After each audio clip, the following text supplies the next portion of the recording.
안녕하세요. 우유를 평생 안 드시다가 어느 70세, 80세 돼서 갑자기 드시는 분은 안 계실 거예요. 그죠? 네. 그래서 뭔가 우유에 대한 내가 노출되었던 마셔보았던 경험치라는 게 개개인마다 다를 수가 있는데요. 우유를 드시고 조금 불편해라고 하시는 분은 그냥 한마디로 딱 우유 먹으면 더부룩해 소화가 안 돼 라는 표현을 하시는 분들이 많으시거든요. 그래서 그런 증상이 내 개인적으로 과거에도 있었고 지금도 가끔 우유 마시면 그런 증상이 있다면, 혹은 우유가 들어간 음료, 예를 들면 라떼 이런 걸 먹었을 때 그런 증상이 있다면 그분은 우유 자체가 조금 소화하기 힘드신 분일 수도 있죠. 그러면 우유랑 함께 먹으면 네. 소화에 부담을 줄 수 있는 음식이 혹시 있을까요?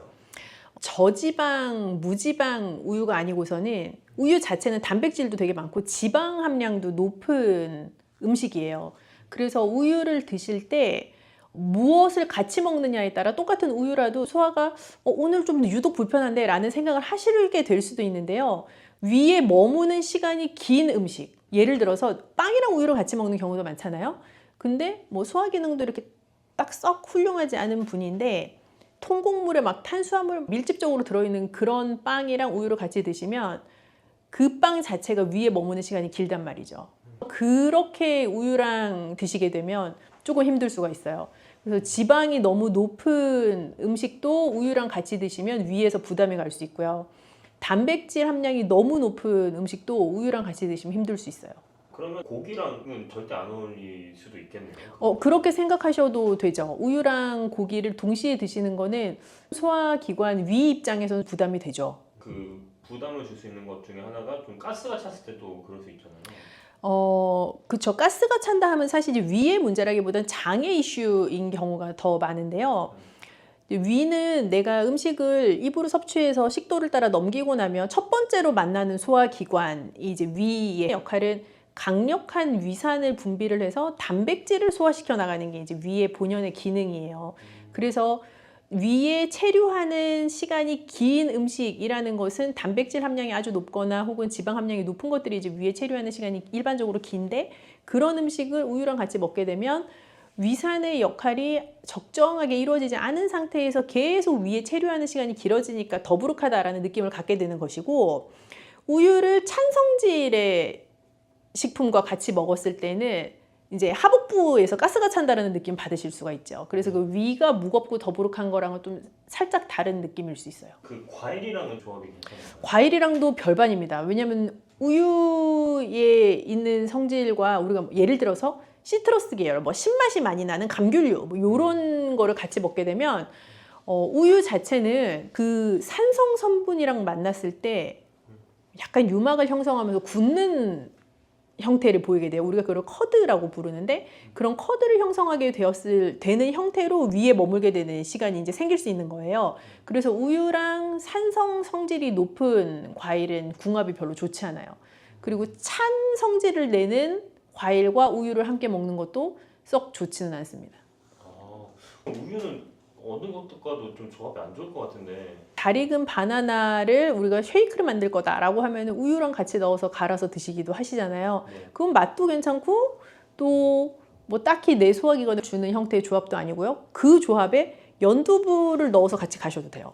그러면 연두부요? 네, 두부에 있는 단백질도 섭취하면서 아까 단백질이랑 같이 먹으면 위에 머무는 시간이 길다고 하지 않았나? 근데 이 쉐이크, 연두부라는 것으로 만들어진 쉐이크는 이미 많이 갈아진 상태, 부드러운 상태이기 때문에 위에서 그렇게 크게 분해할 일이 많이 없어서 닭고기와 우유를 같이 먹는 것처럼 내 위에 부담을 주진 않아요. 그래서 그런 류의 페어링은 나쁘지 않고, 삶은 달걀과 우유를 같이 먹는 것도 나쁘진 않습니다. 그거는 아주 과량의 단백질이나 조직이 단단하게 형성되어 있는 단백질을 먹는 것은 아니기 때문에 그런 조합도 괜찮아요.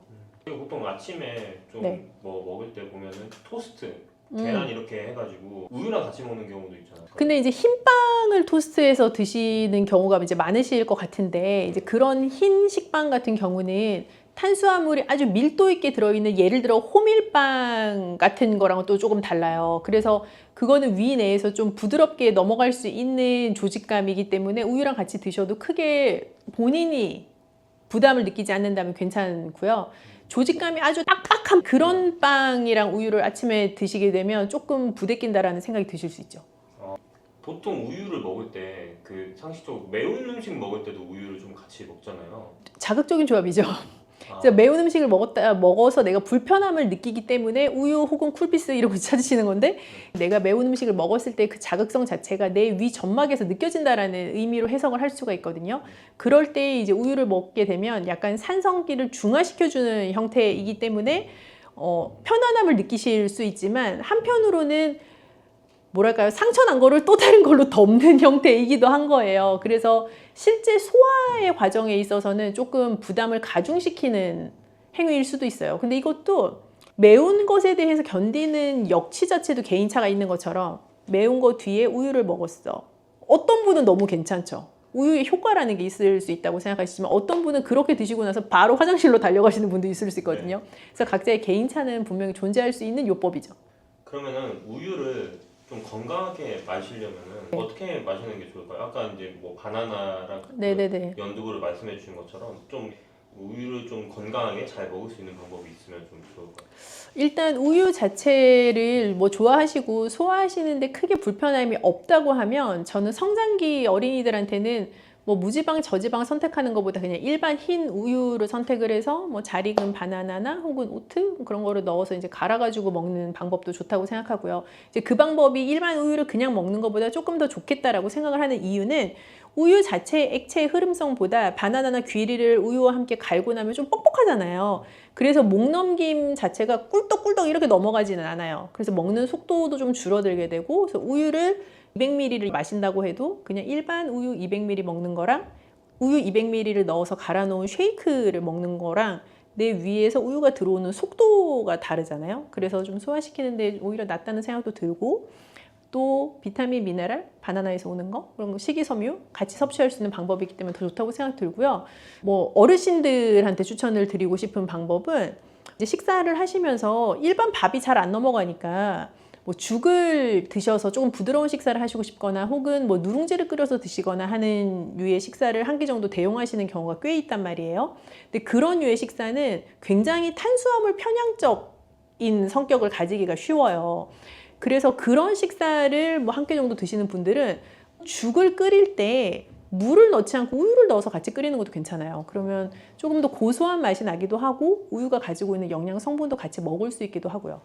아 근데 이렇게 들었을 때는 뭔가 상상이 안 나는데 우유로 죽을 만든다는 게. 타락죽이 우유로 만든 죽이잖아요. 어떻게 보면 아주 고급 음식이고, 서양 요리 중에 리조또라고 하는 것도 우유나 뭐 또 뭐 크림 베이스의 것들을 가지고 쌀알과 같이 끓인 거니까 비슷한 느낌일 수도 있죠. 그래서 우유를 물 대신 활용하셔서 죽을 끓이시는 것도 또 좋은 영양 밸런스를 가져갈 수 있는 방법이에요. 우유를 좀 건강하게 드시고 싶은 분들한테 마지막으로 좀 한마디 해주시면 좋을까요? 뭐 우유를 내가 여태까지 먹으면서 속 불편함 별로 없이 그냥 편안하게 즐기신 분들은 너무 차가운 우유를 공복에 드시는 극단적인 섭취 방법을 제외하고는 그냥 편하게 드셔도 좋을 것 같아요. 그런데 성장기 어린이들에게는 무지방 저지방보다 일반 우유가 낫다라는 거는 저의 권고사항이고, 반대로 생각하면 점점 나이가 들어갈수록 저지방 우유 선택하시거나 무지방 우유 선택하시는 것도 하나의 방법일 수 있죠. 우유 먹으면 계속 배가 아파라는 증상을 여태까지 경험하셨던 분이라면 유당불내증이라는 증상을 가지고 계실 수가 있는데, 그 유당불내증을 가지고 계시다면 요즘은 그 락토즈 프리 우유들도 있어요. 그래서 락토 프리 우유 같은 거를 선택하셔서 드시는 것도 또 우유의 맛과 영양 성분은 즐기면서 배 아픈 것은 조금 줄여줄 수 있는 방법이 될 수 있죠. 우유를 먹어서 보통 배탈이 난다고 하는 건 이제 장이 좀 과민해져가지고 설사를 하는 경우들이 많은데, 반대로 우유를 먹어서 소화가 안 된다는 사람들도 생각보다 제법 많던데. 아까 설명했던 거랑 약간 비슷한 개념이긴 한데, 우유를 먹어서 더부룩하다라는 느낌을 갖는 경우는 대부분 위에서 더부룩하다라는 느낌을 갖는 거고, 우유를 먹어서 가스가 찬다거나 뭐 설사가 난다라고 하는 경우들은 장에서 느껴지는 이제 증상인 경우가 많아서, 위와 장은 물론 연결되어 있는 하나의 튜브이기는 하지만 어떤 사람은 유독 위가 불편함을 많이 느끼고 어떤 사람은 좀 장 트러블이 많고, 이게 각각 가지고 있는 약점들이 다르잖아요. 소화기관 내에서 이제 그런 것들에 따라 작용을 느끼는 게 좀 다르기도 하죠. 그래서 어떤 분들은 평상시에는 뭐 우유 먹는 거 괜찮은데 뭐 컨디션 떨어진 날에 우유 먹으면 바로 화장실 간다, 이런 분들도 계시거든요. 경우에 따라서 좀 다르기도 하고요. 그러면 그 우유만의 문제가 아니라 그냥 사람의 컨디션의 문제가 될 수도 있고. 그렇다고도 보여지고요. 그리고 우리가 어떤 음식이든 먹고 나면 그 음식을 소화시키는 데에는 반드시 소화 효소라는 것이 필요해요. 그래서 어떤 날은 소화 효소의 합성이 아주 원활하고 그 소화 효소가 잘 분비되어서 잘 작용할 수 있는 컨디션과 나의 모든 체내 구조를 갖추고 있는 날도 있지만, 어떤 날은 내가 극도로 피곤하거나 혹은 전끼니에 먹었던 음식 혹은 어제 먹었던 뭐 술 뭐 이런 것 때문에 내 몸 안에서의 소화 체계 자체가 완벽하게 세팅이 안 되는 날이 있을 수 있잖아요. 이제 그런 것들에 따라 같은 음식이라도 내가 보이는 반응도 다를 수 있죠. 효소 같은 것도 좀 많이 드시는 편인데 그런 게 실제로 좀 도움이 많이 되나요? 뭐 제품의 종류와 무관하게 효소라는 제품 효과가 있습니다, 없습니다. 그렇게는 판단을 드릴 수가 없고요. 효소라는 것은 원래 내 몸 안에서 만들어지는 물질이에요. 그 효소라는 게 작용을 해서 어떤 특정한 영양소의 소화를 돕게 되기도 하는데요. 나이가 들수록 노화의 과정에 있으니까 젊었을 때만큼 효소가 만들어지고 분비되는 속도나 어떤 액션 자체가 아주 원활하다고는 볼 수는 없겠죠. 이제 그렇다 보니 밖에서 그 효소라는 것을 먹어서 내 몸 안에서 일어나는 일을 대체할 수 있는가의 문제인 건데, 원 재료를 가지고 만들어진 제품이냐, 그리고 그 효소의 활성 자체가 체내에서 어떻게 되느냐에 따라서 굉장히 다른 얘기이기도 하고요. 한편으로는 똑같은 제품을 먹어도 저 사람과 나의 효과가 다를 수 있어요. 특정한 제품이 모든 사람에게 동일한 긍정적인 목표하는 효과를 내는 것은 아니다라는 얘기로도 생각해 볼 수 있고요. 도움이 될 수도 있고 안 될 수도 있다라는. 맞아요. 네. 효소 같은 거를 먹으면 안 되는 체질이나 막 그런 게 존재할까요? 뭐 그렇다기보다는 어떤 분들은 이거 먹으면 좀 더 소화가 잘 되는 것 같고 뭐 좀 더부룩함도 줄어드는 것 같고, 그게 위약 효과라고 하는 플라시보 효과일 수도 있고요. 또 진짜로 그런 효과를 경험을 하시는 분들이 있을 수도 있고요. 특별한 뭐 어떤 체질에 따라 결정되는 거라기보다는 각자의 몸이 받아들이는 정도 혹은 섭취하고 계시는 그 제품의 실질적인 효능에 대한 문제인 것 같아요. 안녕하세요. 저는 영양학 박사 그레이스입니다. 많은 먹는 것에 대한 고민들 가지고 계실 텐데 제가 그 고민들을 쏙쏙 다 잘 해결해 드릴게요. 영상 보시면서 궁금하신 것도 댓글로 남겨주시고, 또 질문 있으신 거 언제든 편하게 던져주시면 제가 기회 될 때 그 질문들이 하나하나 답해 드릴 수 있도록 오늘도 열심히 좋은 정보 잘 풀어보겠습니다. 사실 뭐 콩 자체가 좋죠. 콩이 밭에서 나는 소고기다, 뭐 이런 아주 대단한 별명도 가지고 있는데, 콩도 좋은데 검은 콩은 느낌적으로 더 좋지 않으세요? 우리가 이 느낌으로 볼 때 더 좋다 하면 사실은 이게 어떤 의미냐면, 뭔가 땅에서 나는 게 색깔이 확실할수록 몸에 좋아요. 이렇게 생각하시면 좀 수월해요. 뭐 예를 들어 가지를 내가 살 건데 희끄무레한 가지랑 보라색이 빵 하고 나는 가지가 있으면 당연히 후자를 고르셔야 돼요. 이 색깔이 확실하다 하는 것은 색소에서부터 오는 항산화 성분의 효과를 내가 극대화되게 누릴 수 있다는 뜻인데요. 그렇다 보니까 검정 콩도 그냥 콩보다는 이 검정색이라는 것을 내게 하는 안토시아닌이라는 내 몸에서 항산화 효과를 좀 극대화시켜 줄 수가 있어요. 그래서 검정콩이 뭐 일반 대두에 비해서 단백질 함량이 높냐라고 물으면 그렇지 않을 수 있지만, 우리가 색소에서부터 오는 확실한 항산화 효과는 누릴 수 있는 장점이 있죠. 항산화라는 단어 자체가 산화가 되는 것을 막아준다라는 뜻인 건데요. 우리 몸이 노화가 진행된다라는 것은 세포가 산화 스트레스에 계속 노출되면서 산화 과정이 일어나고 있다는 것을 의미해요. 그 산화 과정을 항산화해주는 것이니 내가 늙는 거를 살짝 막아줄 수 있는, 좀 과장하면 그렇게 해석할 수 있겠네요. 그래서 항산화 효과가 뛰어난 식품들은 나의 세포의 산화 스트레스를 조금 줄여줄 수 있는, 완화시켜줄 수 있는 그런 효과가 있는 식품이라고 생각해 주시면 돼요. 검은 콩은 우선 콩 종류이니까 당연히 식물성 단백질에 속하고요. 식물성 단백질은 동물성 단백질보다는 생체 효용률 자체는 조금 낮을 수 있지만 내가 소화하기에 조금 더 편안한 구조를 가지고 있어요. 생체 효용률이라는 것은 내가 특정 식품을 섭취했을 때 내가 섭취할 때 노리는 효과가 있잖아요. 예를 들어서 내가 근육을 늘리고 싶어요. 그래서 막 아침 점심으로 닭가슴살을 챙겨 먹었어요. 옆에 같이 운동하는 친구는 너무 막 근육이 빵빵 느는데 나는 안 늘어요. 그러면 운동의 차이도 있을 수 있고 우리 두 친구의 그 몸 상태가 다르니까 똑같은 효과가 나타날 수는 없겠으나 한편으로 또 다르게 생각해 볼 수 있는 건 같은 양의 단백질을 먹어도 생체 효용률이 두 분이 다를 수 있는 건 거죠. 그래서 내가 단백질을 어느 양만큼 먹었는데 혹은 내가 특정한 어떤 영양소를 어느 양만큼 먹었는데 내가 그 양을 먹은 것만큼의 100을 내 몸에서 효율성 있게 돌리지 못해요. 많은 부분 배출되기도 하고 대사 과정으로 진입하기 전에 소진되기도 하고요. 그래서 생체 효용률이 높은 식재료를 선택하는 것은 굉장히 중요한데요. 검은 콩에 대한 얘기로 돌아가면 동물성 단백질이 대부분 식물성 단백질보다는 일반적으로 생체 효용률이 높아요. 그런 의미에서 콩은 다른 동물성 단백질만큼 생체 효용률이 높진 않을 수 있지만 소화를 시키기가 편안하니 나이가 들수록 동물성 단백질보다 식물성 단백질이 조금 편안할 수 있죠. 그래서 콩보다는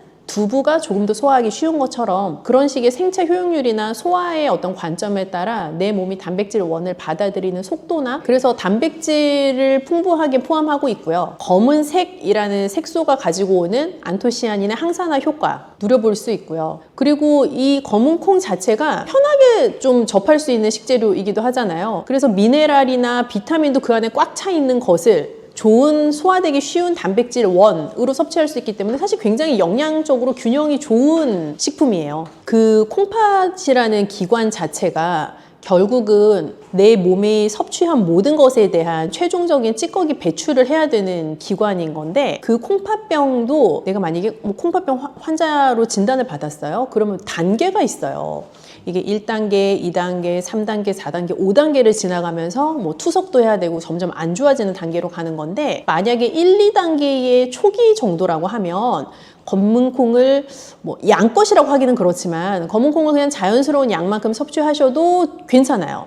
그런데 3, 4 이렇게 넘어가면 검은 콩은 단백질 재료잖아요. 그래서 단백질은 콩팥에 무리를 줄 수 있는 영양소이기 때문에 너무 많이 섭취하시면 오히려 안 좋아요. 그래서 어느 만큼 양이 좋냐? 제가 누누이 강조하지만 탁구공 크기, 검은 콩을 뭉쳤을 때 탁구공 정도의 크기가 되는 것을 그냥 그 정도를 하루에 먹는다고 생각하시면 좋을 것 같아요. 한 번 먹을 때 탁구공을 한 개를 드시는 게 아니고 그냥 하루에 그 정도 양을 나눠서 먹겠다라고 생각하시면 좋아요. 그래서 어르신들 간식으로 무슨 볶은 검은콩 이런 거 막 이렇게 쟁여놓고 뻥튀기 드시듯이 드시는 분들 계신데 그거 굉장히 위험할 수 있어요. 계속 들어가거든 그게. 그래서 그렇게 뭐 옆에 쌓아놓고 쟁여놓고 드시는 습관은 이제 조금 버리시면 좋겠고 검은콩이 사실은 음료로 만든다고 하면 뭐 검은콩 차도 될 수 있겠고 뭐 검은콩 두유 같은 것도 될 수 있을 것 같은데 뭐 차 타입이나 두유 타입이 약간 차이가 있다면 사실 두유는 콩을 삶아서 그거를 잘 갈아서 그걸 뭐 체에 내리거나 해가지고 건더기 부분을 걸러내고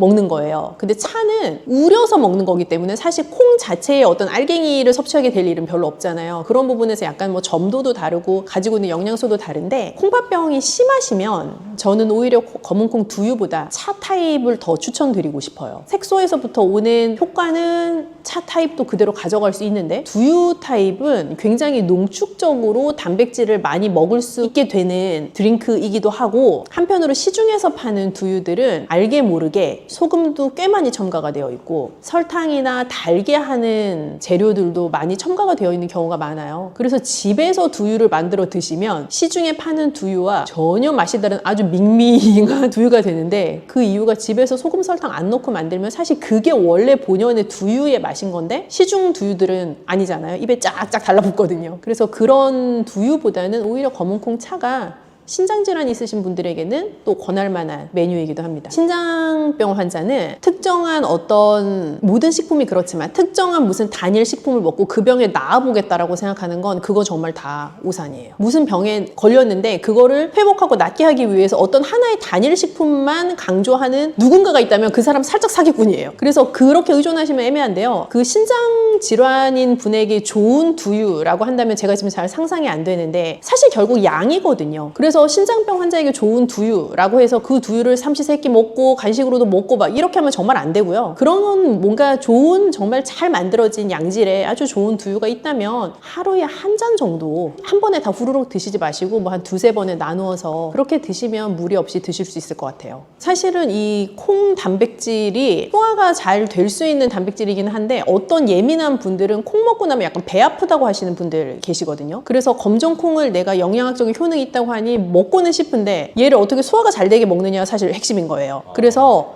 검정콩을 밥에 넣어서 드시면 너무 좋은데 사실은 그렇게 먹고 배 아파요 하시는 분들은 콩을 따로 삶으세요. 그냥 검정콩 자체를 따로 잘 푹 삶아서 그거를 그냥 잘 소분해가지고 냉동실에 넣어 두시는 거예요. 그랬다가 그냥 흰쌀밥 할 때 그 냉동실에 잘 삶아서 소분해 놓은 검정콩을 꺼내서 얹어가지고 밥을 하면 그냥 흰쌀이랑 생 검정콩을 같이 밥을 하는 것보다 훨씬 좀 푹 무른 상태의 검정콩밥을 드실 수가 있고 그럼 훨씬 소화도 쉽고요. 냉동실에 어차피 잘 삶아서 쟁여놨으니까 요리하기도 수월하죠. 그래서 더 편하게 검정콩밥을 드실 수 있어요. 그리고 죽으로 드시는 것도 좋을 것 같아요. 검정콩을 잘 삶아서 잘 갈아서 껍질을 제거하고 잘 내리면 아주 고운 죽이 되는데 거기에다가 약간의 소금 넣으시면 조금 더 고소한 맛으로 드실 수 있고 그 죽 자체는 훨씬 더 소화 흡수율을 높인 형태의 검정콩 요리가 될 수 있어요. 사실 검은 콩은 색깔이 뚜렷한 콩이잖아요. 그래서 색깔이 뚜렷한 무언가의 채소는 나에게 늘 건강적인 이점을 가져다 준다는 관점에서 안토시아닌의 항산화 효과도 누리면서 또 콩이라는 단백질 원도 잘 섭취할 수 있는 좋은 재료이고요. 늘 말씀드리지만 특정한 단일 식재료의 효과에 기대는 것보다 그것을 어떻게 적정량 먹는 것이 중요한가 하는 관점에서 고민을 해보셔야 되는데 검정콩도 추천하는 식재료이지만 여전히 너무 과량 드시면 우리 몸에 오히려 무리가 갈 수 있다는 거. 그래서 좋은 검정콩을 잘 선택하셔서 적정한 양, 그게 얼만큼이라고 했죠? 피디님? 그쵸, 탁구공. 그 탁구공만큼의 검정콩을 하루에 잘 나누어서 드시는 것. 그 정도 기억하시면 검정콩의 이점을 누리시고 또 내 몸에 위험한 요소는 조금 무리될 수 있는 요소는 조금 낮출 수 있는 방법이 될 것 같아요. 안녕하십니까 여러분. 당뇨 환자들이 과일 먹는 거 피하는 그 질문을 진짜 많이 하시는데 세상에 과일이 엄청 많잖아요. 몇십 종류, 몇백 종류 되잖아요. 그러면 그 내가 당뇨 환자라고 진단받고 나면 그 세상의 모든 그 맛있는 과일을 다 먹으면 안 되냐라고 생각을 하실 수가 있는데 몇 가지를 좀 주의를 하신다면 당뇨 환자도 맛있게 재밌게 즐겁게 과일을 즐기실 수 있어요. 그 이유를 보면 당뇨를 진단받았어? 그럼 나는 당 섭취라는 것 자체에 주의를 해야 해. 맞는 말이에요. 과일, 달콤하지. 당이 많아. 당의 밀집체야. 그래서 과일은 먹으면 안 돼. 그렇게 생각하는 의식의 흐름을 가지고 계신 경우가 많단 말이죠. 근데 일부 과일은 들어있는 당 자체가 굉장히 빨리 나에게 영향을 미칠 수 있는 과일도 있지만 어떤 과일은 그 당 자체가 그렇게 많이 포함되어 있지 않아서 내가 그냥 편안하게 즐길 수 있는 과일 종류도 있어요. 예를 들어 볼까요? 내가 양 조절이 좀 쉽지 않은 과일은 일단 피해야 돼요. 어르신들 포도 되게 좋아하시는 분들 많으시거든요. 그러면 앉은 자리에서 막 한 송이도 좋고 두 송이도 좋고 드신단 말이에요. 홍시 뭐 한 10개 드신단 말이지. 수박 좋아하시는 분들 막 반통도 드시고 한단 말이죠. 그렇게 먹는 양이 제어가 안 되는 과일, 내가 어떤 과일에 그런 반응이 있는지를 생각해 보시면 돼요. 그런 과일은 일단 내가 너무 좋아하는 과일이긴 하지만 내가 먹는 양이 제어하기 힘들면 그거는 조금 피하시는 게 좋아요. 좀 먹으면 좋은 과일 몇 개 픽을 해주실 수 있을까요? 일단 요즘 들어서 추천해 드리고 싶은 거는 블루베리. 블루베리. 그 생 블루베리 국산은 정말 비싸요. 냉동 블루베리 한번 추천드려 봅니다. 왜냐하면 그 냉동 과일도 보통 과일이 가지고 있는 영양 성분은 거의 다 가지고 있고요. 또 유통을 하는 과정에서 뭐 걔가 다른 생과일이랑 다른 거 아니야? 라고 생각하실 수 있지만 뭐 프레시한 거냐 냉동이냐의 차이만 있을 뿐 괜찮아요. 가격도 좋고요. 그래서 냉동 블루베리를 추천드려 보는데 생 블루베리보다 좋아서 추천드리는 건 아닙니다. 이거는 가성비 차원에서 말씀드리는 거고 생 블루베리든 냉동 블루베리든 블루베리 자체는 포도만큼 굉장히 많이 드시지는 못해요. 포도가 훨씬 단맛이 강하거든요. 블루베리보다. 그래서 알알이 블루베리가 좀 더 작기도 하고 그래서 블루베리는 약간 적당량 드시기에 좋은 과일일 뿐 아니라 그 자체가 가지고 있는 아주 짙은 보라색이 가지고 있는 항산화 성분이 또 많이 있어서 또 추천할 만한 과일이기도 하고요. 그러면 항산화 성분이 많이 네. 들어있으면 인체 어디에 좋나요? 그런 게? 모든 만성 질환은 일단 산화 스트레스를 제거하는 것이 중요하기 때문에 그 항산화 성분이 많은 거는 만성 질환의 예방과 관리에 있어서 매우 중요하죠. 그래서 짙은 색깔을 가지고 있는 과일 채소는 좋다라고 말씀을 드리는 것도 그 항산화 성분이 극대화되어 있는 재료이기 때문에 그렇죠. 이제 그런 면에서 블루베리 추천이고, 그것도 과일이냐라고 하실 수 있지만 뭐 아보카도 한번 살짝 추천드려 봅니다. 아보카도는 일단 당이 거의 없습니다. 그래서 그 뭐 과일이다 아니다 뭐 이렇게 따진다기보다는 아보카도 무슨 맛으로 먹는가라는 의구심을 가지실 수 있는데, 잘 익은 아보카도는 그 고유의 아보카도가 가지고 있는 그 풍미가 사실 엄청나거든요. 그래서 잘 으깨서 스프레드처럼 쓰셔도 좋고, 마요네즈 대신 아보카도 스프레드를 쓰셔도 좋고요. 그래서 열량을 조금 덜 섭취하면서도 당도 섭취하지 않고 나에게 좋은 영양소는 섭취할 수 있는 그런 또 좋은 과일이기도 하죠. 아보카도는 불포화 지방산이 많아요. 네. 그래서 아보카도 자체가 어떤 분들은 약간 땅 위에서 나는 버터다 뭐 이런 말씀도 쓰시는데, 그거는 아보카도의 크리미한 질감 때문에 하시는 말씀이기도 하지만 뭐 지방산을 가지고 있는 과일이라는 점에서 또 그렇게 생각할 수도 있죠. 그럼 블루베리, 아보카도 이 두 가지, 나머지 한 가지는 또 뭐가 있을까요? 그리고 뭐 껍질채 먹을 수 있는 과일 사실 추천인데, 뭐 그렇게 생각하면 복숭아는 별로 추천드리고 싶지 않습니다. 복숭아를 사랑하시는 분들은 그 양 제어가 잘 되지 않는 대표적인 과일 중에 하나라고 저는 생각을 해요. 그럼 자두는 어떤가요? 자두요. 자두도 뭐 저도 한 20개씩 먹을 수 있기 때문에 별로 좋지 않습니다. 키위 추천드려 볼게요. 키위요? 네, 키위는 이렇게 말씀드리면 설득이 되실까? 그 우리가 고기를 엄청 연하게 할 때 보통 파인애플이나 키위를 이렇게 잘 강판에 갈아가지고 재워둔단 말이죠. 그 갈비할 때. 그지, 갈비할 때. 이제 그거를 우리가 고급 용어로 연육, 고기를 연하게 하는 효과를 이제 노리기 위해서 그런 과일을 쓰는 건데, 그러면 그 과일들은 왜 고기를 연하게 하는가? 그 고기를 연하게 하는 효소를 가지고 있기 때문인 거예요. 그래서 고깃집에 가서 이제 잘 식사하고 나면 뭐 약간 뭐 파인애플이 됐든 뭐 키위가 됐든 약간 새콤한 과일을 내주시는 경우가 있는데, 그건 내가 고기 먹은 게 잘 소화가 되라고. 키위 자체는 비타민C가 진짜 많기도 하고 섬유소도 많아요. 그래서 당뇨 환자도 좀 편하게 즐기실 수 있고요. 키위 진짜 좋아한다고 하시는 분들도 막 앉은 자리에서 5-6개 드시지 않아요. 그래서 그렇게 그냥 양 조절이 좀 쉽게 되는 과일이면 좋을 것 같아요. 네, 골드 키위가 그 그린 키위보다는 조금 더 달고 실제로 당 함량도 더 높기는 하고요. 좀 양을 제어하기도 조금 힘들 것 같기도 하죠. 웬만하면 그린 키위로.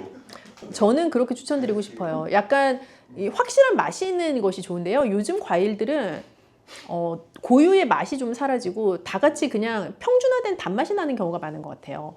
스테비아, 토마토 이런 네, 거. 그런 거는 뭐 인공적으로 그렇게 만들었으니까 더 그런데, 예전만큼 배도 시원한 맛이 없어지고, 뭐 사과도 옛날만큼 막 이렇게 상큼한 맛이 없어지고, 귤도 달기만 하고 새콤한 맛은 없어지고, 뭐 그런 경우들이 많거든요. 그래서 어떻게 보면 골드 키위는 그린 키위보다는 그런 의미에서는 현대인의 입맛에 더 맞는 키위라는 생각이 들어요. 근데 과일 자체가 본연에 가지고 있는 맛이 확실한 게 저는 더 좋다라고 생각을 하기 때문에, 또 그런 의미에서도 저는 좀 그린 키위 파이기도 하네요. 참외요. 참외 씨를 같이 먹냐, 과육만 먹냐에 따라서 약간 차이가 있을 수가 있어요. 참외를 이제 정말 좋아하시는 분들은 참외 씨를 먹어야 진정한 참외 러버다라는 말씀을 하시는데, 그 이유는 실제로 참외 씨가 입안에서 걸리는 것 빼고는 단맛도 더 많이 나고 좀 즐겁단 말이죠, 그 재료 자체가. 근데 참외를 왜 먹냐라고 하시는 분들은 특히 그 씨는 왜 먹냐라고 말씀을 하신단 말이에요. 그래서 그 씨를 이렇게 다 발라내고 먹는데, 그러면 그게 무나 참외나 똑같다라고 주장하시는 분도 계시고, 맞아요. 다양한 의견을 이제 주시죠. 그래서 참외 자체는 뭐 혈당을 올리는 과일이다 아니다 이제 그런 거를 떠나서, 참외를 진짜 좋아하셔도 다시 말씀드리지만 한 번에 2개, 3개 드시진 않거든요. 그래서 그런 면에 있어서는 양 조절이 쉬운 과일이죠. 그리고 과육이 좀 단단한 과일이잖아요. 이제 맞아요. 씨 부분을 빼면요. 그래서 과육이 단단하면서 더 아울러서 껍질까지 먹을 수 있는 과일이면 사실 더 좋아요. 예를 들면은 차라리 사과처럼. 사과는 껍질을 깨끗이 세척하면 우리가 껍질을 먹는 것도 익숙한 과일이잖아요. 근데 참외는 참외를 진짜 좋아해도 참외 껍질까지 먹는 경우는 잘 없단 말이죠. 맞아요. 그래서 단단한 과육을 가지고 있고 껍질채 먹을 수 있으면 사실 제일 좋죠. 과육이 단단하거나 껍질채 먹을 수 있는 거. 그런 과일이 아무래도 양 조절하기도 쉽고요. 또 껍질에서부터 오는 섬유소 의 건강한 효과도 노려볼 수 있고 섬유소가 많다는 거는 혈당을 천천히 올린다는 뜻이기도 해요. 과일을 먹을 때 좀 주의해야 할 섭취량이나 시간, 뭐 조리 팁 같은 게 아, 있나요? 일단 공복의 과일은 추천하지 않습니다.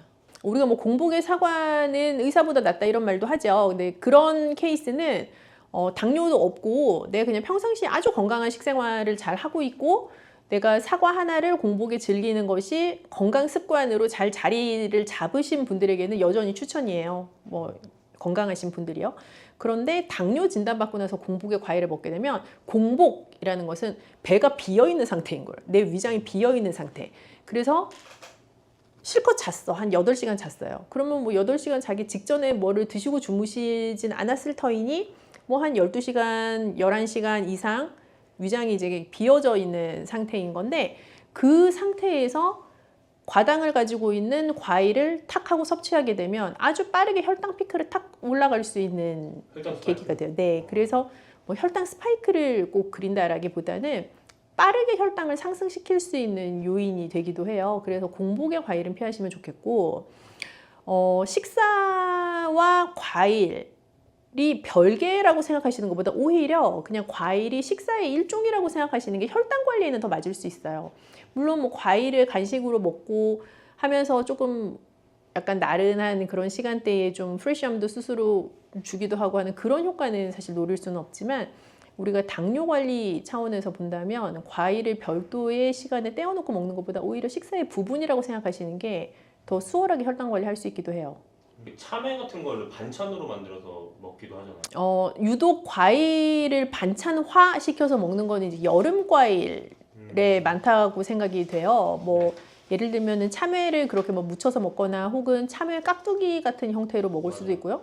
또 단단한 복숭아도 사실 복숭아 깍두기를 해서 먹으면 꽤 맛이 괜찮아요. 그리고 수박도 뭐 흰 부분을 가지고 또 무쳐서 먹기도 하고 등등 여름 과일을 반찬으로 활용하는 케이스들이 꽤 있는데 그런 것들을 보면 여름에 약간 입맛이 좀 떨어지고 좀 색다르게 즐기고 싶고 내 스스로 입맛을 돋구고 싶고 하는 욕구가 누구나 가지고 있는 또 욕구 중에 하나거든요.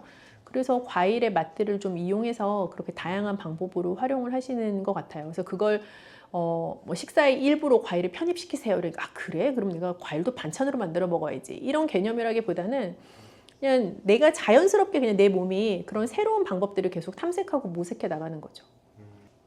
과일 여러 가지 좋아하긴 하지만 뷔페에 가면 항상 있는 그 과일 중에 잘라놓은 황도가 있잖아요.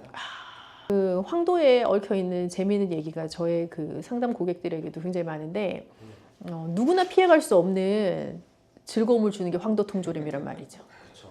이 황도 통조림은요 당뇨이신 분들한테는 죄송하지만 평생에 다시 드시면 안 돼요. 제가 수박과 홍시 다음으로 조심해야 되는 유일한 수박과 홍시보다 더 조심해야 된다고 강조하는 유일한 것이 황도 통조림입니다.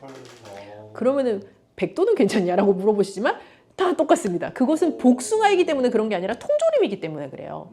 우리가 통조림, 병조림, 뭐 잼 이런 거 할 때 공통적으로 당이 엄청 들어가거든요. 그 반짝반짝 하잖아요, 이거. 블링블링하죠. 그래서 그렇게 통조림 되어 있는 혹은 잼으로 만들어진 그런 과일은 당뇨 환자분들한테는 사실 이런 표현 제가 잘 안 쓰지만 정말 쥐약입니다. 과일도 하루에 먹으면 좋을 적정량이라는 게 있을까요? 과일을 뭐 딱 그렇게 말씀드리기는 사실 어려운 것 같아요. 근데 우리가 이제 일반적으로 이 현대인의 일상생활 가운데 무슨 과일 한쪽이라고 하면 생각나는 크기가 대강 있잖아요. 네. 그죠? 네. 수박 한쪽이라고 했는데 막 이만한 거를 생각하시지 않으시잖아요. 그래서 그 한쪽 이제 기준으로 보면 2쪽 정도 적당해요. 사실 더 드셔도 당장 무슨 일이 일어나는 건 아니에요. 근데 사람이란 이게 입이 한번 터지기 시작하면 끝이 없기 때문에 맞아요. 그래서 제가 계속 지금 이 과일 편에서 강조드리는 게 나 스스로 양을 제어하기 힘든 과일은 좀 피하시라라고 말씀드리는 게 그 감당이 안 되거든요.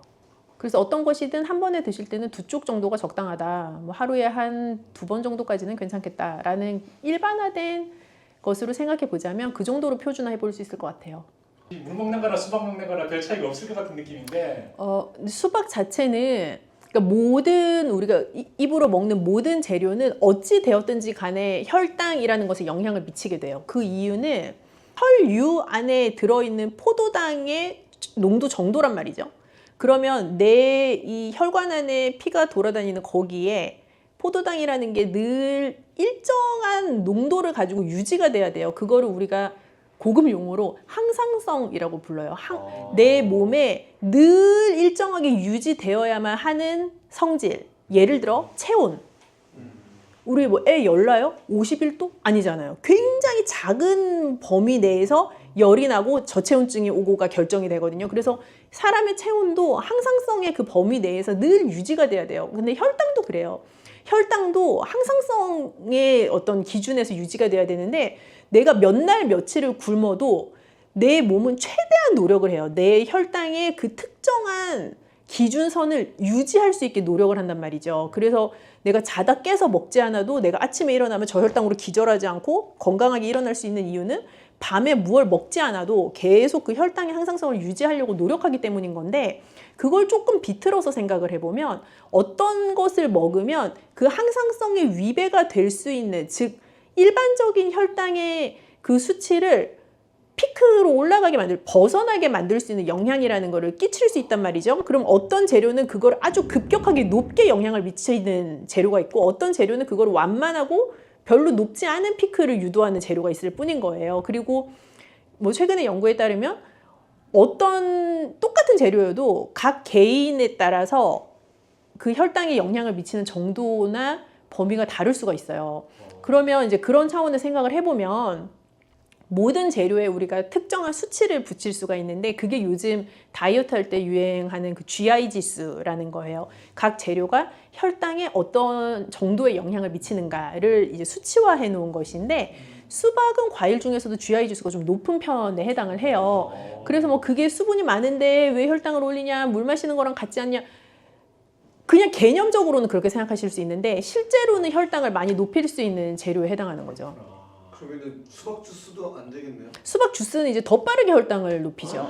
뭐든지 입자를 잘게 할수록 흡수가 빠르게 되거든요. 흡수가 빠르다는 거는 내가 대사가 됐을 때 최종 산물화되는 속도가 빠른 거예요. 그죠? 그래서 무언가 씹어먹는, 만약에 뭐 수박이에요. 똑같은. 그럼 내가 씹어서 먹는 그 과육으로 된 수박이랑 얘를 싹 다 갈아가지고 뭐 씨도 없애고 뭐도 없애고 싹 발라놓은 수박 주스는 일단 내가 먹는 속도가 달라요. 벌컥벌컥 먹는 거랑 씹어 먹는 거랑 다르잖아요. 그래서 그런 차원에서 먹는 속도도 다르고 실제 입자가 더 작게 되어 있기 때문에 내 몸에서 흡수되는 속도도 빠르죠. 나의 혈당에 미치는 영향도 훨씬 크고요. 그래서 밥을 먹었을 때와 죽을 먹었을 때도 혈당에 미치는 영향이 달라요. 그래서 이제 적당한 양을 바람직한 속도로, 그것이 중요한 거죠. 무엇을 못 먹는 거는 없습니다. 이제 제가 말씀드린 것처럼 황도 통조림만 빼면은 다 일단 드실 수는 있고요. 그 통조림이라는 것은 식품공학에 있어서 아주 중요한 패키징 기술입니다. 그래서 그 통조림이라는 것이 실제로 정말 양산화되기 전에는 그것을 그냥 설탕에다 과일을 재우는 당 절임의 형태였거든요. 그래서 과일을 오랫동안 보존할 수 있는 다양한 방법 중에 뭐 말리기 이런 것도 오래 보존할 수 있는 거죠. 근데 말리기 뭐 이런 거 대신 설탕에다가 집어넣어가지고 맛없는 과일도 좀 더 맛있게 오래 보존할 수 있는 이제 그런 방법이었죠. 그게 지금은 이 현대 문명에서 통조림이라는 제품화가 되었을 뿐인 거죠. 말린 과일도 굉장히 당이 농축되어 있어요. 이제 말린다라는 개념 자체는 그 원재료가 가지고 있는 수분을 날리는 거거든요. 그래서 중량이나 모양새는 이렇게 쭈그러들지만 그 안에 있는 영양 성분이 어떻게 보면 다 날아가는 거는 아니에요. 특히 당 성분 같은 경우는 굉장히 농축돼 있어서 예를 들어서 포도도 달콤하죠. 건포도는 어때요? 달죠. 더 달죠? 감도 달콤하지만 꽃감은 어때요? 그렇죠. 그런 농축적인 것들이 들어가 있기 때문에 말린 과일도 당뇨 환자에겐 좋지 않아요. 그럼 망고 말린 거 이런 것도 다 먹으면 안 돼요? 예, 망고 말린 것은 게다가 그 동남아에서 사오시면 이제 설탕 코팅도 되어 있기 때문에 안 됩니다. 그것은. 이제 과일 선택하실 때 아까 한번 말씀드렸던 걸 다시 이제 종합을 해보면 껍질째 먹을 수 있는 게 더 좋다. 단단한 과육을 가지고 있는 게 좋다. 그거보다 더 중요한 거는 내가 양을 제어할 수 있는 과일을 선택한다. 네, 안녕하세요. 반갑습니다. 오이를 많이 드시는 것 같아요, 사람들이. 더우니까 사실 오이만한 게 없거든요. 그 등산 갈 때 꼭 오이를 꼭 챙겨가요. 아, 그쵸. 수분 보충. 그 오이에 대한 효능을 좀 많이 궁금해하세요. 오이요. 네. 대표적인 다이어트. 오이 자체는 중량 대비 칼로리가 엄청 낮아요. 수분이 많은 채소이기 때문에 그리고 당도 거의 함유되어 있지 않고요. 섬유소 들어있고 수분이 대부분 그리고 다른 것들이 다 비타민 C 같은 걸로 채워져 있어서 오이 다이어트 하시는 분들 꽤 많을 텐데 여름에. 그 오이에 대해서 네. 그 피부 건강, 해독에도 좋다는 얘기가 있어요. 아, 사실은 수분을 충분히 섭취하는 게 해독에는 굉장히 중요한데 맹물을 먹으라 그러면 많이 못 먹어요. 그런데 오이를 좋아하시고 사랑하시는 분들한테 오이를 뭐 하루에 2개 드세요? 3개 드세요? 어렵지 않게 드시거든요. 그러면서 수분을 또 충분히 받아들이게 되기도 하고 그럼 자연스럽게 해독 효과, 뭐 붓기를 빼는 효과 같이 나타날 수 있죠. 다이어트로 연결되기도 하고요. 그러면 오이의 대표적인 효능 5가지만 좀 찍어서 얘기해 주세요. 5가지.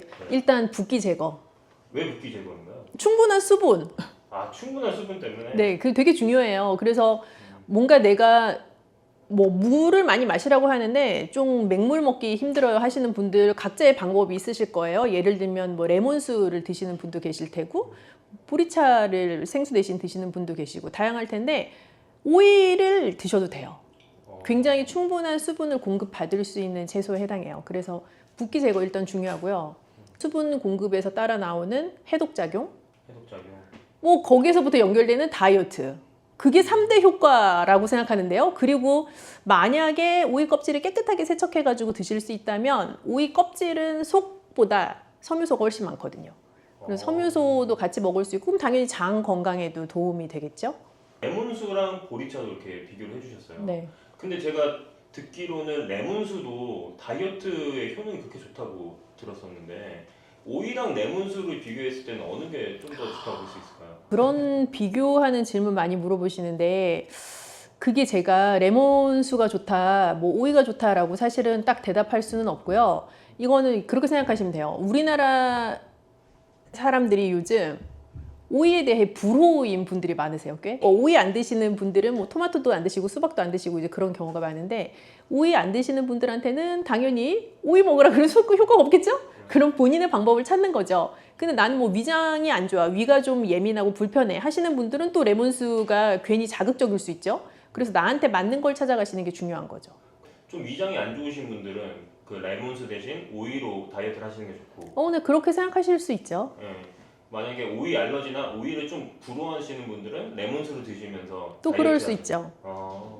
제가 듣기로는 그 체온 조절에도 도움이 된다고. 체온 조절이요. 근데 네. 보통 이제 여름에 막 덥고 무덥고 아까 산에 가는 얘기도 하셨는데 막 무더울 때 등산 가고 하면 굉장히 열이 빠르게 오른단 말이죠. 이제 그럴 때 예를 들어 이온 음료나 스포츠 음료 혹은 생수를 마셔서 내 몸의 체온을 급격하게 다운시키는 것보다는 오이처럼 약간 중화된 방법으로 체온을 조절하는 게 더 권장되기도 하거든요. 그래서 조금 천천히 적정한 밸런스로 체온을 돌이킬 수 있다는 장점이 있죠. 그럼 땀이 많이 났어요. 그럼 땀이 난다는 거는 수분만 빠져나가는 건 아니거든요. 내 몸에 있는 전해질이 같이 밖으로 나가는 건데 그렇기 때문에 스포츠 음료, 이온 음료를 먹으면 수분도 먹는 거지만 전해질도 같이 공급을 받는 거라 생수보다는 이온 음료가 오히려 빠르게 수분과 전해질을 보충할 수 있다. 라고들 알고 계시고 그거는 맞는 말이긴 해요. 그런데 내가 굉장히 막 머리 끝까지 열이 오른 상태인데 정말 막 이가 시리고 차가울 만큼의 그 음료를 벌컥벌컥 마셔서 내 속은 굉장히 빨리 차가워지고 내 밖에는 아직 열이 남아있는 상태보다 내가 그냥 천천히 씹어 먹으면서 내부의 열을 같이 중화시켜 내보낼 수 있는 오이 같은 방법이 조금 더 안전한 방법일 수 있는 거죠. 나이가 들수록 더 그렇고요.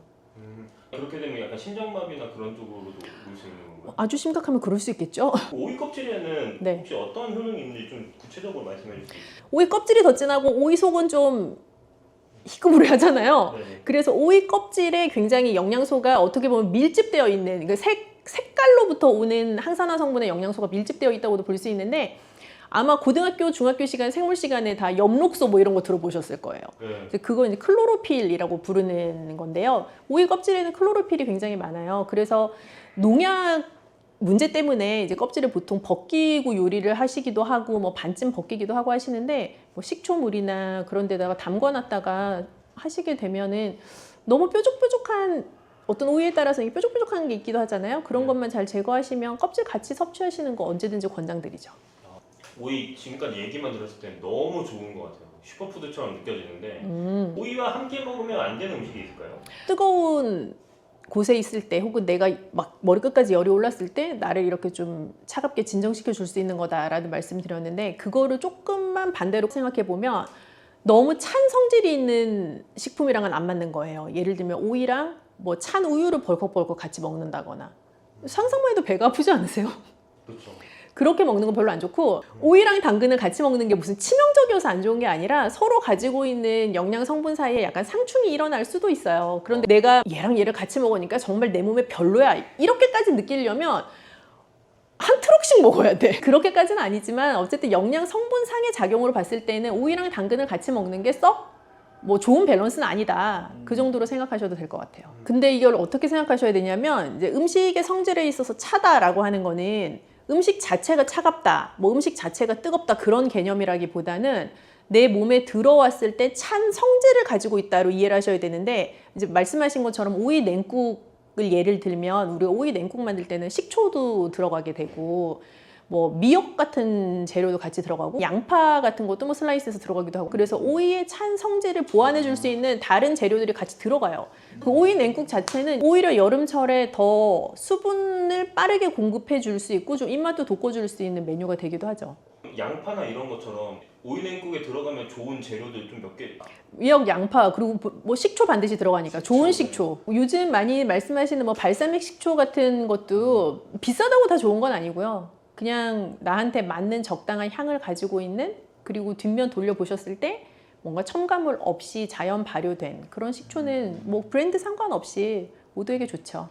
레몬수는 사실은 마시면 나중에는 배가 고플 것 같은데, 근데 이것도 말하자면 다이어트를 하려면 너무 많이 먹으면 안 될 텐데. 레몬수도 다이어트에 도움이 되고 오이를 먹는 것도 다이어트에 도움이 되는 건 사실인데, 이제 질문의 핵심은 레몬수를 먹으면 배가 꺼져서 후속적으로 음식을 더 많이 먹게 되지 않냐, 뭐 이제 그런 심도 있는 질문이었던 것 같아요. 뭐 그럴 수도 있지만요, 사실 레몬에 들어있는 성분이 소화가 잘 되게 해주는 성분도 분명히 있지만 그 자체를 가지고 나의 식욕을 약간 저하시킬 수 있는 효과가 있기도 또 해요. 그래서 레몬을 먹고도 내가 위장이 좀 불편한 걸 느끼지 않고 위가 예민하게 느껴지지 않으시는 분들이라면 하루에 한 반 개 정도의 레몬을 이렇게 생수에다가 채워놓고, 즙을 짜서 채워놓고 그거를 수시로 마시는 건 전 추천드리고 싶고, 그러면 자연스럽게 레몬 안에 들어있던 강력한 비타민 C의 항산화 성분도 내가 섭취할 수 있기 때문에 뭐 꼭 소화가 잘 돼서 배가 고파진다? 물론 그런 부작용이 있을 수 있지만 그래도 레몬수의 엄청난 효과는 여전히 있다고 생각하고요. 레몬수보다 나는 오이파야 하시는 분들은 오이를 많이 먹어서 열량을 과다 섭취하여 다이어트에 도움이 안 된다라고 생각하시려면 정말 한 2트럭 드셔야 돼요. 오이는 거의 열량이 없는 채소라고 생각하시면 돼서, 오히려 과량의 오이를 먹었을 때 나타날 수 있는 문제는 뭐 설사가 난다거나 하는 이슈가 차라리 생길 수가 있죠. 이게 과열량을 섭취하게 되는 확률은 거의 없고요. 그래서 오이를 뭐 내가 하루에 몇 개까지 다이어트 할 때 먹어도 되냐, 그럼 제가 여기서 30개까지 드셔도 됩니다, 이렇게 말씀드릴 수는 없고, 뭐 하루에 한 양심적으로 한 3개 정도까지 되지 않을까. 왜냐하면 사실 이제 나이가 들수록 나타나는 공통 문제 중에 하나가 변비거든요.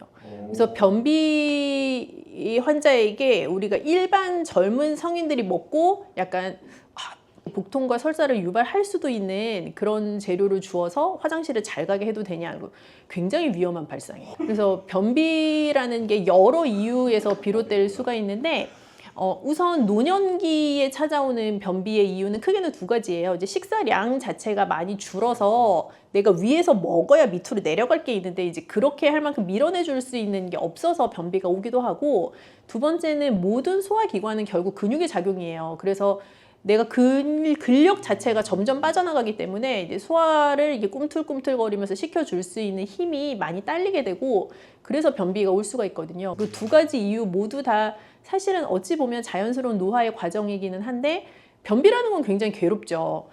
그러나 뭔가 배탈을 유발할 수 있을 것 같은 뭐 찬우유 이런 거를 먹고 화장실에 가야지, 그건 되게 위험해요. 그래서 전혀 권하지 않습니다. 우리 어릴 때는 요즘은 뭐 마스크팩 같은 게 많지만 그치. 그때는 너도 나도 얼굴에 오일을 붙이고 있었는데. 그렇죠. 아주 훌륭한 질문입니다. 한 3주 동안 다뤄야 되지만 이제 피부 건강과 먹는 것에 대한 얘기를 또 해야 되거든요. 예전에 이렇게 얇게 오이 썰어가지고 이렇게 붙이고 있고 뭐 엄마들이 화들짝 놀라서 일어나면 오이 막 떨어지고 막 이런 그 시절에 말이죠. 그 오이 팩이 정말 좋아요. 왜 좋은데? 라고 하실 텐데요. 일단 오이 냉장고에서 나왔잖아요. 시원하잖아요. 그 슬라이스 얇게 하면 얼굴에 탁 붙거든요. 시트지처럼. 그래서 일단 내 얼굴에 올라있는 이 열을 다운시키는 데 굉장히 도움이 되고 뭐 당연히 얼굴 열이 이렇게 내려가니까 사람 기분이 좋아지지 않겠어요? 그러니까 오이의 상큼한 냄새도 나면서 얼굴 열도 좀 내려가고 이 피부에 즉각적인 수분 공급도 되는 것 같고 하니까 기분이 당연히 좋죠.